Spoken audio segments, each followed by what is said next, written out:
టేస్ట్కి తగినట్టు powdered sugar, మేమైతే ఇక్కడ 1/2 కప్ కంటే కొంచెం ఎక్కువ తీసుకున్నాము అంతే. 1 టేబుల్ స్పూన్ సోంఫ్, కావాల్సి వస్తే మీరు ఇంకొంచెం ఎక్కువ కూడా వేసుకోవచ్చు.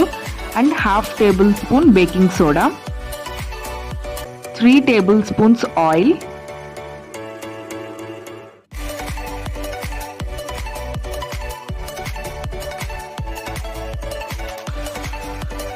తగినంత వాటర్ వేసుకొని బాగా మిక్స్ చేసుకోవాలి. కొంచెం స్టిక్కీ కన్సిస్టెన్సీలోనే డౌ ఉంటుంది.